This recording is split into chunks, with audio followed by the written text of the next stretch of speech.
সিলেটের জাফলংয়ে পাথর হরিলুটের হিড়িক, হুমকির মুখে পরিবেশ প্রতিবেশ। সাদা পাথরে দুদকের তদন্ত দল। প্রতিবেদন আমরা আমাদের প্রধান কার্যালয়ে প্রেরণ করব, সেই অনুযায়ী তখন আমরা এটা নিয়ে পরবর্তী যে প্রক্রিয়াগুলো আছে সেগুলো নিয়ে কাজ হবে। আমি আপনার অফিসে এসে আপনাকে অপমান করব? আপনার কত বড় কলজা আছে আমি দেখব আপনারে।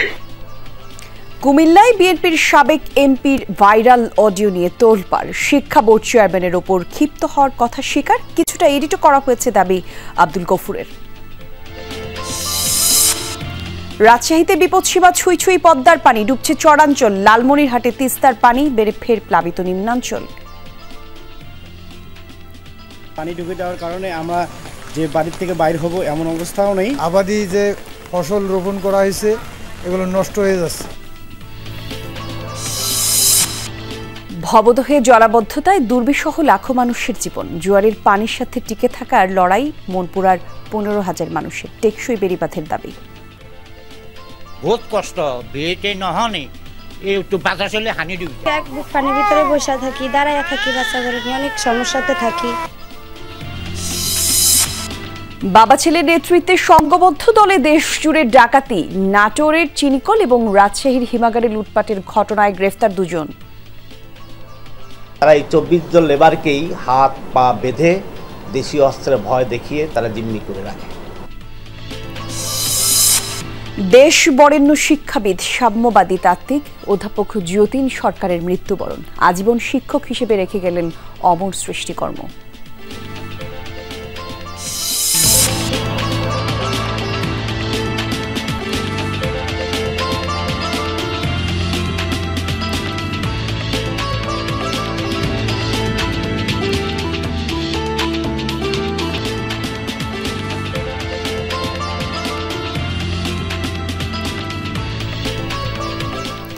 বিরতিহীন সংবাদ সাদেশে আমন্ত্রণ সবাইকে। সাথে আমি জান্নাতুল কুলি আছি। শিরোনাম দেখছিলেন।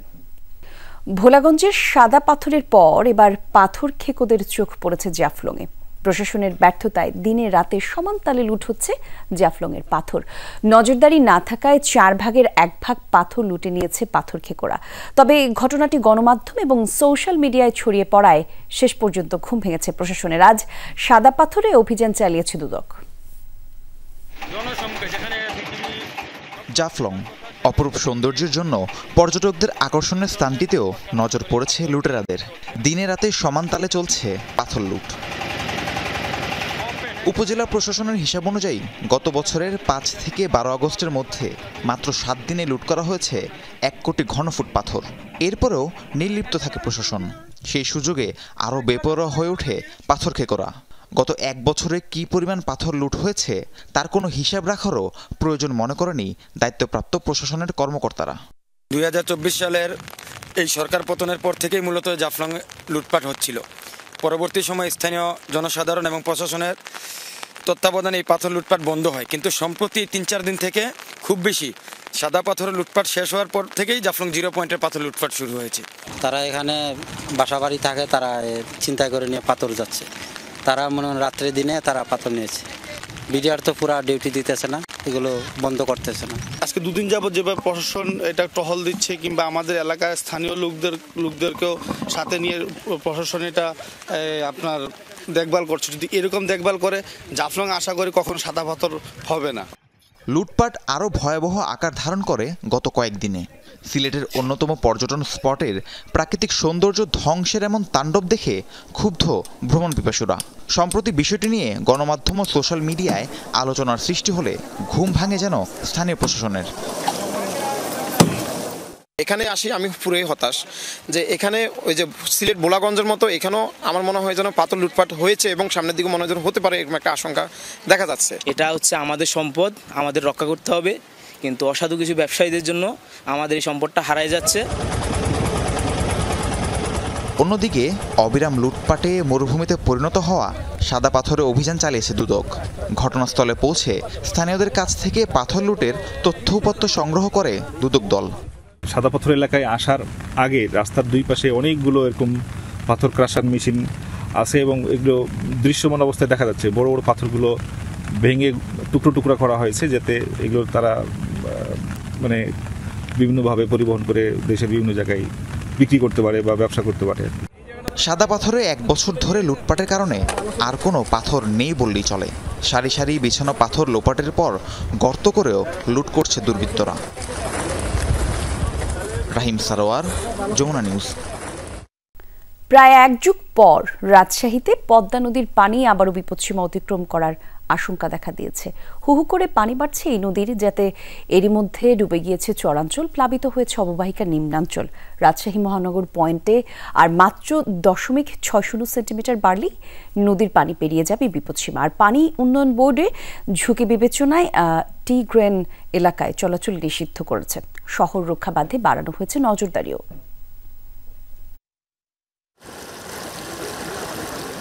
বিপদসীমা ছুঁই ছুঁই, নদীর বুকে প্রবল স্রোত আর ঘূর্ণির দাপট। বহুদিন পর এমন প্রমত্তা পদ্মার দেখা মিলেছে। তবে ভরা মৌসুমে পদ্মার এই রূপ সাথে এনেছে আতঙ্কও। মাত্র 1 সপ্তাহের ব্যবধানে রাজশাহী পয়েন্টে পদ্মা নদীতে পানি বেড়েছে 1 মিটারের বেশি। মঙ্গলবার দুপুরে পদ্মা নদীর পানি ছিল 17.43 সেন্টিমিটার, যা বিপদসীমার 0.60 সেন্টিমিটারের নিচে। আগামী কয়েকদিন পানি আরও বাড়তে পারে বলে জানিয়েছে রাজশাহী পানি উন্নয়ন বোর্ড। এরই মধ্যে প্লাবিত হয়েছে নদীকূলের নিম্ন অঞ্চল। বর্ষাতে তো আর কোথায় যাবো, এইভাবেই থাকছে ছেলে পেলে নিয়ে, খাওয়া দাওয়া সব এইভাবেই। সবাই যখন উপরে উঠে রাস্তা রাস্তা বেড়াচ্ছে, আমরা কয়েকজনের বাড়ি ঘর পাহারা দিই। সব ডুবে গেছে, তো এগুলো ডুবে গেছে, আর 2 দিন পানি বাড়লে ওগুলাও ডুবে যাবে। চরাঞ্চল ডুবে যাওয়ায় পরিবার নিয়ে নিরাপদ আশ্রয়ের সন্ধানে শহরে ছুটে আসছে মানুষ। বাড়তি দুশ্চিন্তা শিশু আর গৃহপালিত প্রাণীদের নিয়ে। তাহলে ওই পারে চলে এসেছি, পানিতে তো থাকা যাবে না সব টাইমে। নিচু গালান উঠেছে, তাদের বাড়ি ঘর ডুবে গেছে, তারা তো ভাসে চলে আসছে। 2 দিন থেকে কাজে যেতে হয়নি, কাল কাজে যেতে হবে, পানি বাড়ছে, যেতে পারিনি, জিনিসপাতি বহালাম, এখনো রামদিনই বাড়িনি, কিছু করিনি। পশু পাখি লিয়ে গরু খাওয়ারই পেয়েছে না, এখন ঘাস টাস আউট টাউট এগুলো কিছু পেয়েছে না। রাজশাহী পানি উন্নয়ন বোর্ড বলছে, অনেক বছর পর এবার পদ্মার পানি বৃদ্ধি কিছুটা শঙ্কা তৈরি করেছে। ফলে ঝুঁকিপূর্ণ সকল এলাকা তারা নজরদারির মধ্যে রেখেছেন। সমস্যা মোকাবেলায় সব ধরনের প্রস্তুতিও রয়েছে। ইতিমধ্যে টি গ্রেনের সাধারণের প্রবেশের সংরক্ষিত করা হয়েছে। রাজশাহী জেলার যে বাঁধগুলো আছে পদ্মার তীরবর্তী, সেই বাঁধগুলোতে নিয়মিত মনিটরিং করতেছি। প্লাস আমরা যে এটি বাঁধ আই বাঁধ, এই এরিয়াগুলো তো আপনার হচ্ছে আমরা নদীর ভিতরে কনস্ট্রাক্ট করছি। পানির স্রোত এবং পানির যে লেভেল, সেই আশঙ্কা বিবেচনায় আমরা বর্তমানে ওইখানে প্রবেশাধিকার একটু আপনার সংরক্ষিত করেছি, যেহেতু আপনার হচ্ছে স্ট্রাকচারের সেফটি প্লাস হচ্ছে জনগণের সেফটি, দুইটারই একটা আপনার কনসার্নিং বিষয়। যদি কোনো ভাঙনের প্রবণতা দেখা যায়, আমরা সাথে সাথে ব্যবস্থা নিতে পারবো ইনশাআল্লাহ। রাজশাহীতে পদ্মা নদীর পানির বিপদসীমা 18.05 মিটার। সবশেষ 2013 সালের পরে পদ্মার পানি এখানে সেই সীমা অতিক্রম করেনি। তারেক মাহমুদ, যমুনা নিউজ, রাজশাহী। এদিকে পদ্মার পানিতে প্লাবিত চাঁপাইনবাবগঞ্জের নিম্নাঞ্চলগুলো, আমরা একটু শিবগঞ্জের দুর্গত এলাকার পরিস্থিতি আপনাদের জানাতে চাই। দর্শক, আমাদের সহকর্মী মনোয়ার হোসেন জুয়েল আমাদের সঙ্গে সরাসরি যোগ দিচ্ছেন। জুয়েল, নিম্নাঞ্চলগুলোর পরিস্থিতি এখন কেমন দেখছেন একটু আমাদেরকে জানাবেন। আর এই যে হঠাৎ পানি বৃদ্ধির যে পরিস্থিতি, এর কারণ হিসেবে পানি উন্নয়ন বোর্ড কি বলছে, সে বিষয়ে তথ্য থাকলেও একটু আমাদের দেবেন।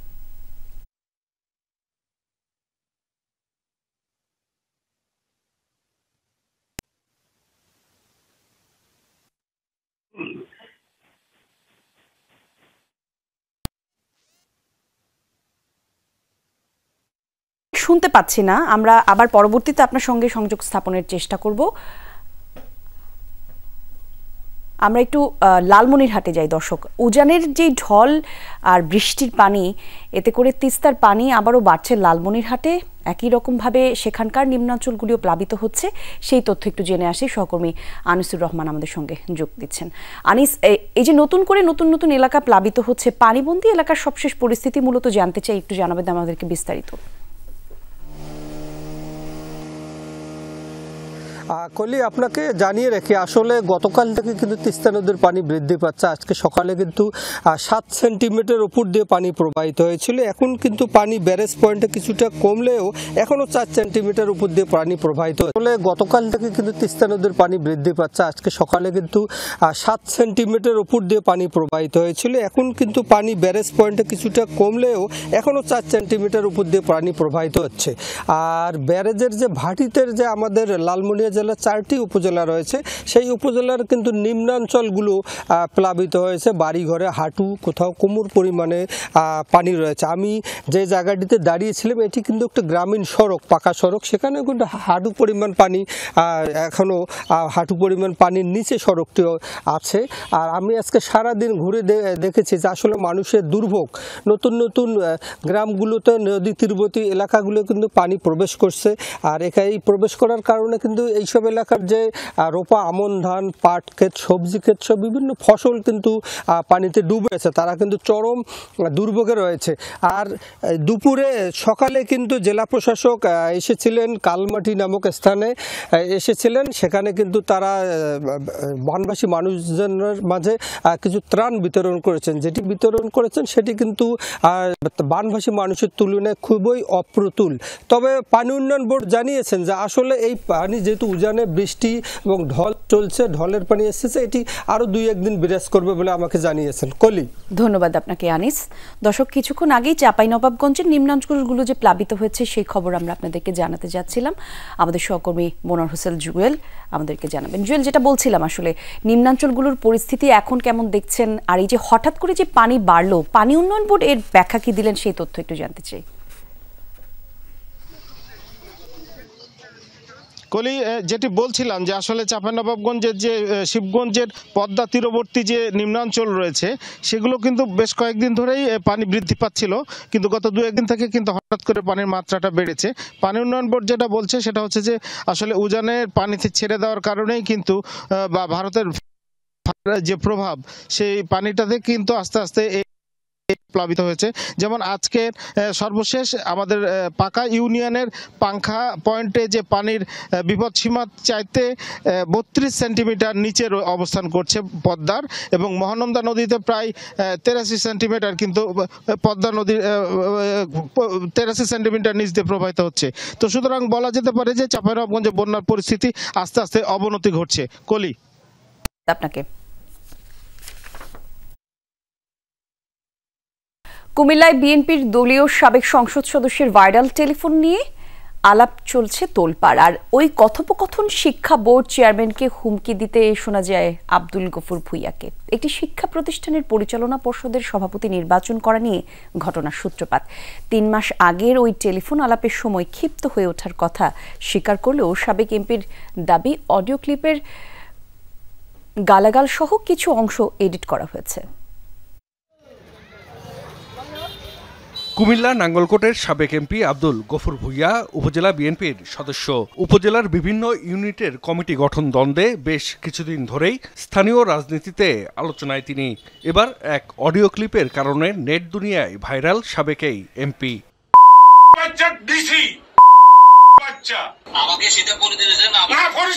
পরিচয় দিলে কি পরিচয় দিলে একজন সংসদ সদস্যকে আপনি অপমান করতে পারেন না। আপনার কত বড় কলজা হয়েছে আমি দেখবো আপনারে কে এখানে বসাইছে, আমি তার কলজা খুলিয়ে লাইম, আপনার কলজাও খুলবো। আপনাকে আমি বলছি আপনি এটা সুন্দরভাবে করেন, না হলে কিন্তু আপনার ক্ষতি হবে। জানা গেছে ফোন আলাপটি মাস 3 আগের। নাঙ্গলকোটের ভোলাইনবাজার উচ্চ বিদ্যালয় ও কলেজের পরিচালনা পর্ষদের সভাপতি নির্বাচনের জন্য কুমিল্লা শিক্ষা বোর্ড চেয়ারম্যানের কাছে আব্দুল গফুর ভুইয়া সহ 3 জনের নাম সুপারিশ করে চিঠি দেন জেলা প্রশাসক। সভাপতি হিসেবে চেয়ারম্যান তাকে চূড়ান্ত না করায় ক্ষিপ্ত হন সাবেক এমপি। ফোনে হুমকি দেন শিক্ষা বোর্ডের চেয়ারম্যান শামসুল ইসলামকে। তবে এ বিষয়ে ক্যামেরার সামনে কথা বলতে রাজি হননি শামসুল ইসলাম। ফোনে কথোপকথনে মেজাজ হারানোর কথা স্বীকার করলেও জেলা প্রশাসককে গালি দেয়া সহ ভাইরাল অডিওটির কিছু অংশ এডিট করা বলে দাবি গফুর ভুইয়ার। উনি বলল যে এখন তো আমি চিঠি দিয়ে দিছি, এটা এখন তো করা যাবে না। এভাবে করতে করতে এক সময় আমিও একটু করছি, মেজাজের হয়েছে, কিন্তু যে কথাগুলা ওই যে ওনাকে কলজা নিয়ে যাওয়া, ওই যে ডিসিকে স্ল্যাগ কথা বলা, এই কথাগুলো এডিট করা হয়েছে। আর আমি বলবো যে উনি বলছে যে করতে পারবে না, কিন্তু পরের দিনে আবার আমার নামে উনি চিঠি দিয়ে দিয়েছেন। স্থানীয় একজন প্রভাবশালী নেতার এ ধরনের অডিও ভাইরালের ঘটনায় বিব্রত দলের তৃণমূলের নেতাকর্মীরা। জাহিদ হাসান, যমুনা নিউজ। যশোরের ভবদহে জলাবদ্ধতায় দুর্বিষহ দিন কাটছে লাখো মানুষের। ১.৫ শতাধিক গ্রামে বাড়িঘর, রাস্তা সবকিছুই পানিতে নিমজ্জিত। ভিটে ছেড়ে অনেকেই আশ্রয় নিয়েছেন উঁচু সড়ক কিংবা শিক্ষা প্রতিষ্ঠানে। জলাবদ্ধতার সমস্যা সমাধানে অন্তর্বর্তী সরকারের নেয়া প্রকল্প দ্রুত বাস্তবায়নের দাবি জানিয়েছেন ভুক্তভোগীরা।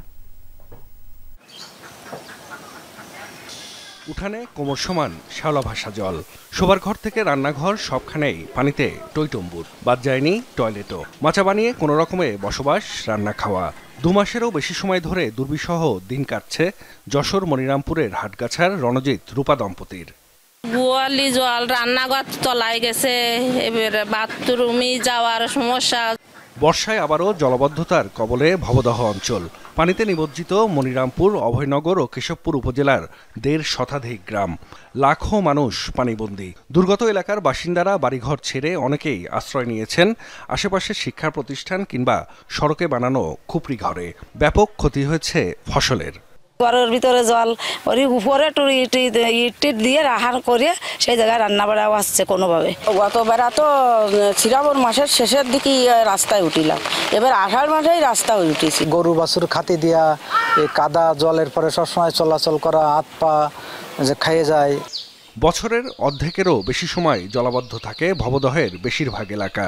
বিপুল অঙ্কের টাকা খরচ করলেও ভোগান্তি থেকে রেহাই মেলেনি বাসিন্দাদের। এজন্য অপরিকল্পিত প্রকল্প ও নির্বিচারে মাছের ঘের তৈরিকে দুষছেন ভুক্তভোগীরা। টাইডাল রিভার ম্যানেজমেন্ট বা TRM প্রকল্প চালু সহ দ্রুত বেশ কিছু পদক্ষেপ নেয়ার দাবি স্থানীয়দের। বিভিন্ন রকম প্রকল্প দেখা যাচ্ছে, সেচ প্রকল্প, মাটি কাটা, এই সমস্ত প্রকল্পের দিকে তারা ছিল, যে জায়গাটায় টাকা মেরে খাওয়া যায়। নদী কাটতে হবে সেনাবাহিনীর তত্ত্বাবধানে এবং পর্যায়ক্রম সমস্ত মিলিয়ে TRM করতে হবে। কোনো দীর্ঘসূত্রিতা হচ্ছে জটিলতা, টাকার আমরা দেখতে চাই না। আমরা চাই এখনই হচ্ছে ভূমি অধিগ্রহণ করে যা করলে খনন করা যায় সেটা করে ফেলা। পানি উন্নয়ন বোর্ড বলছে জলাবদ্ধতা সমস্যার স্থায়ী সমাধানে সেনাবাহিনীর সহায়তায় কয়েকটি নদী খননের কাজ দ্রুত শুরু হবে। কাজ শেষ হলে বিগত বছরের মতো দীর্ঘস্থায়ী জলাবদ্ধতা হবে না বলে আশা পানি উন্নয়ন বোর্ডের। ভবদহ রেগুলেটরের 8টি গেট খুলে দিচ্ছি, তার মাধ্যমে প্রাকৃতিকভাবে পানি নিষ্কাশিত হচ্ছে। আর যখন নদী জোয়ার থাকতেছে নদীতে, তখন আমরা গেটটা বন্ধ করে দিয়ে পাম্পের মাধ্যমে পানি নিষ্কাশন চলমান। খুব তাড়াতাড়ি হয়তো সেনাবাহিনীর মাধ্যমে 81.5 কিলোমিটার নদী পুনঃখনন কাজও শুরু হবে।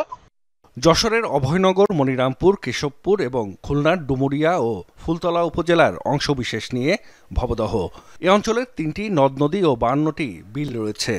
সমুদ্রের লবণ পানি ঠেকিয়ে চাষাবাদ সহজ করতে 60-এর দশকে 5টি স্থানে 44টি স্লুইস গেট স্থাপন করা হয়। পরবর্তীতে এর বেশিরভাগই পলি জমে বন্ধ হয়ে গেলে নাব্যতা হারায় নদ নদীগুলো। বিলগুলোর পানি নিষ্কাশনের পথ বন্ধ হয়ে যাওয়ায় 80-র দশক থেকে এ অঞ্চলে দেখা দেয় জলাবদ্ধতার সমস্যা। জাহিদ হাসান, যমুনা নিউজ। জোয়ারের পানির সাথেই প্রতিদিন তাদের যুদ্ধ, বলছি ভোলার মনপুরা উপজেলার কলাতুলি ইউনিয়নের 15,000 মানুষের কথা।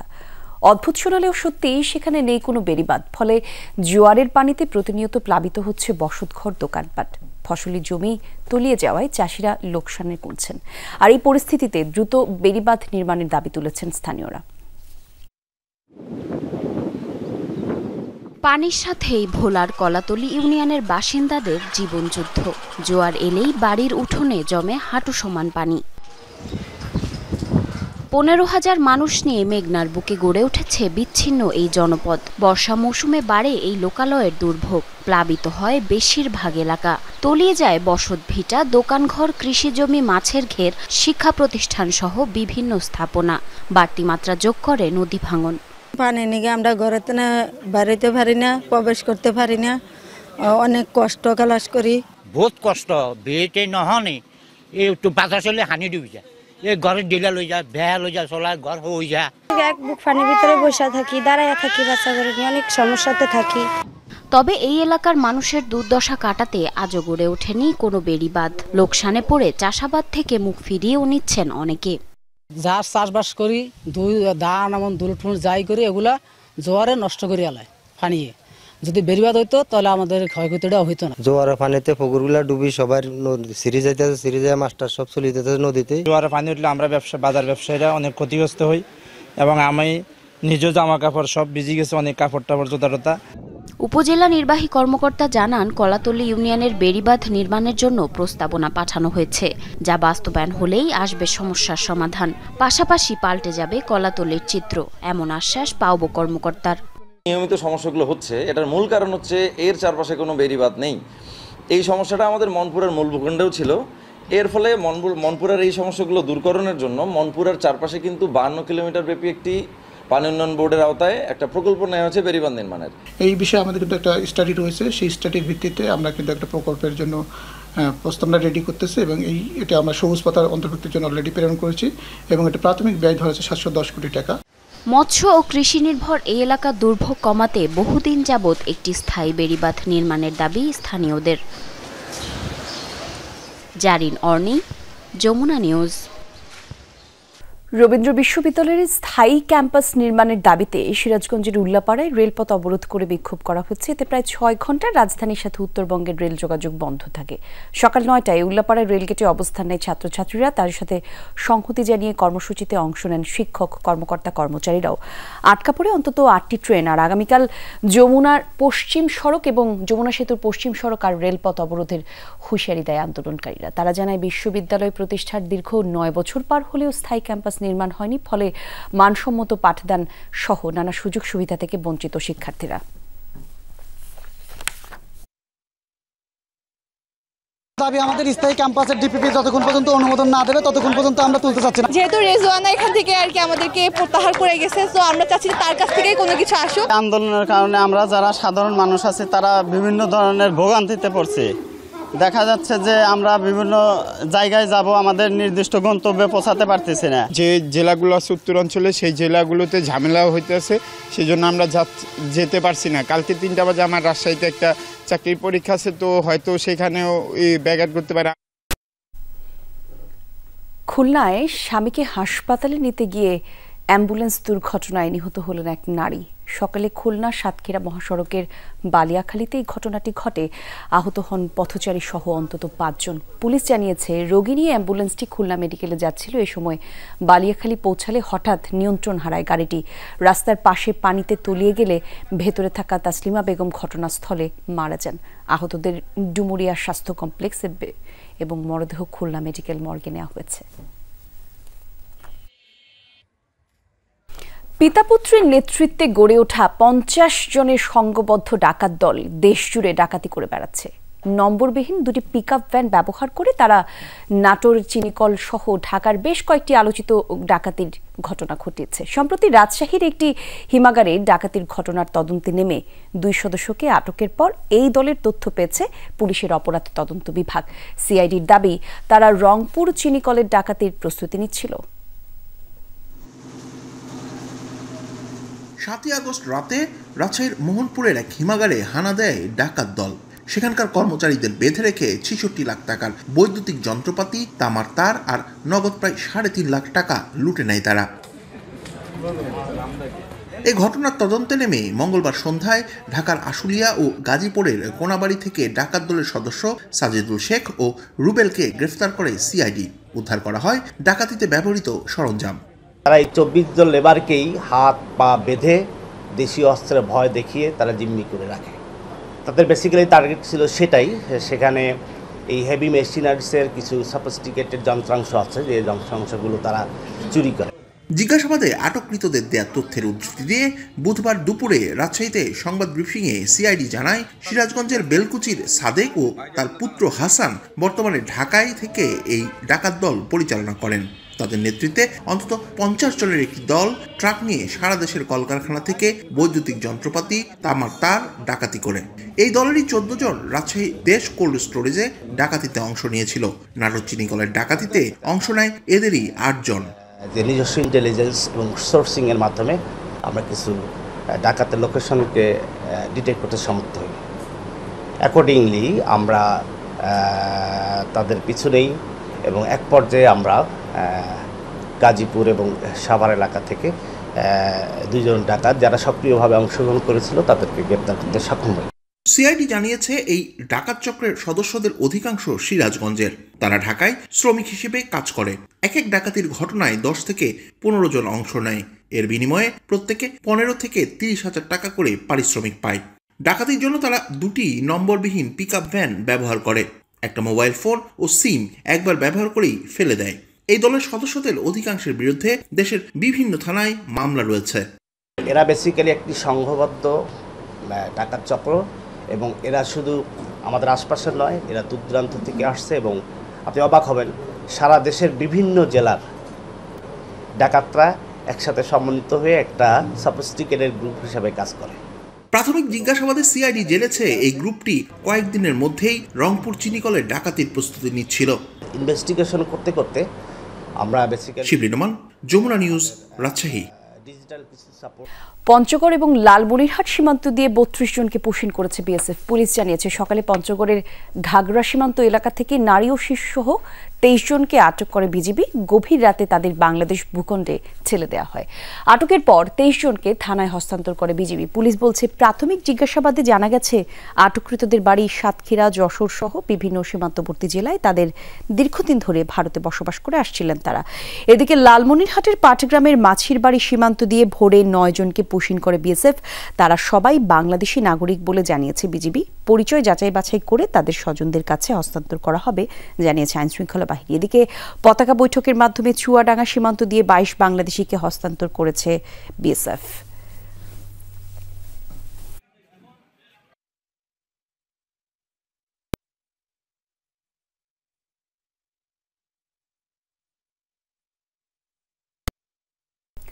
দশ বছর আগে যমুনা টিভিকে অধ্যাপক যতীন সরকার বলেছিলেন ছাত্রদের মধ্যে একটি বিস্ফোরণ ঘটবে, ঘটতেই হবে। সেই ভবিষ্যৎবাণী যেন প্রমাণিত হয় 2025 সালের জুলাই আন্দোলনের মধ্য দিয়ে। নেত্রকোনায় জন্ম নেয়া দেশ বরেণ্য এই শিক্ষক আজ মারা গেছেন, তবে রেখে গেছেন তার অমর সৃষ্টিকর্ম। পরিস্থিতির পরিবর্তনের জন্য আমি বারবার এক কথাই আমাকে বলতে হয় যে ওই একটা বিস্ফোরণ ঘটবে, ঘটাতে হবে এবং এই সাধারণ ছাত্ররাই ঘটাবে। কারণ এই সাধারণ ছাত্ররা এই তথাকথিত ছাত্র রাজনীতিকে ঘৃণা করে। 10 বছর আগে যমুনা টিভিকে এমন কথাই বলেছিলেন অধ্যাপক যতীন সরকার। 2025 সালে জুলাই অভ্যুত্থানের মধ্য দিয়ে তার কথাই যেন সত্য প্রমাণিত হয়।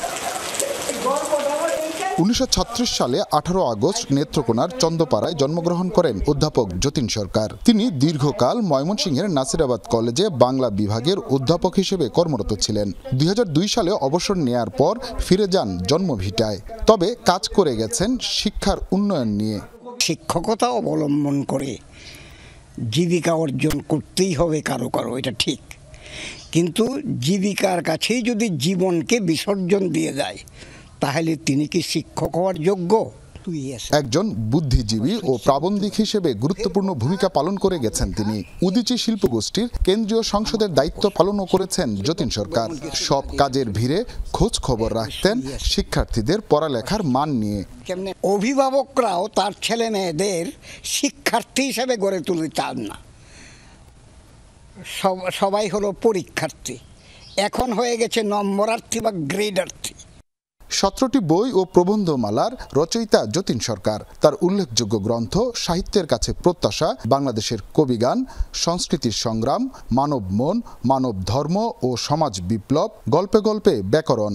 2007 সালে বাংলা একাডেমি সাহিত্য পুরস্কার, 2010 সালে স্বাধীনতা পুরস্কার সহ অনেক সম্মাননা পেয়েছেন তিনি।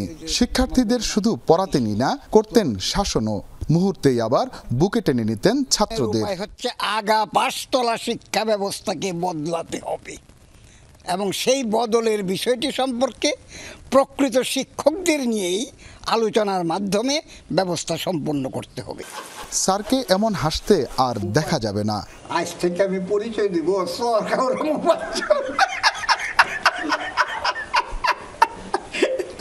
বরেণ্য এই শিক্ষাবিদ আজ চলে গেছেন, রেখে গেছেন তার সৃষ্টিকর্ম। হুসাইন শাহিদ,